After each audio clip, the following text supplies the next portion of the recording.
Wow. Professor. I found something. In here. Where are you? I am inside. Go through the hole. Follow the light. Amazing. The site is in pristine condition.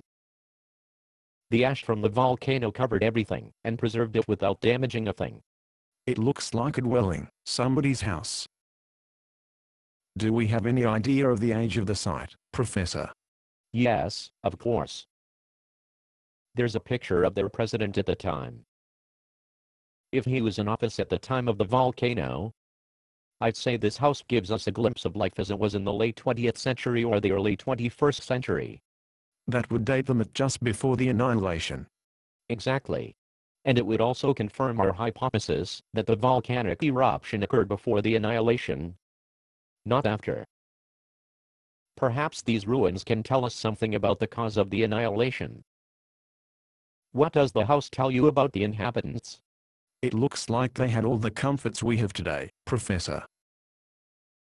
They even have primitive versions of our electronic devices. Telephone, radio, television, video games. Amazing preservation. Do you see any clue about what caused the annihilation of their civilization? You're better at that than I am, Professor. If you ask me, I'd say they didn't have a clue that they were about to be wiped off the face of the earth. You're right. There is no sign of siege. The windows were not boarded up. No stockpile of food or weapons. They must have been taken completely by surprise. That's what I would say. With all these electronic devices connecting them with the outside world, why didn't they see it coming? Perhaps the answer lies in their religious life. What does the house tell us about their religion? There's a picture of Jesus on that wall. And there's a Bible here on the end table. They were undoubtedly Christians. Don't be so quick to draw conclusions. What do you mean? Take a close look at the Bible. What do you mean? It's just a Bible. Are there finger marks on the cover?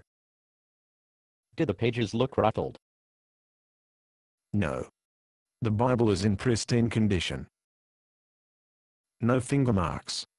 No ruffled pages. Perhaps this house was a model home for marketing, and was never lived in. Look at the TV magazine next to the Bible. I guess that's why they pay you the big bucks, Professor. What do you see? The TV magazine is finger smudged, and the pages are ruffled. This house is not a model home. Perhaps the Bible is new. Perhaps.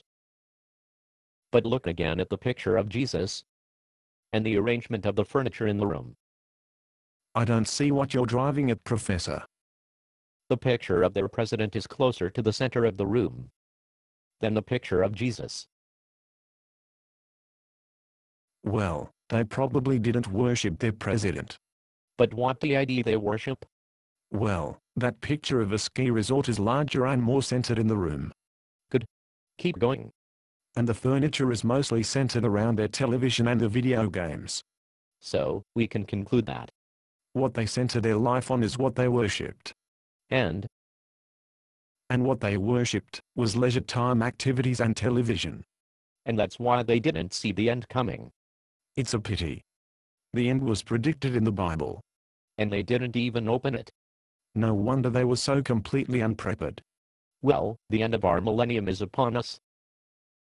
Let's go get our cameras and record this ruin, so that our people will see what happens when people are not prepared for the future. Based on a play by Bob Snook.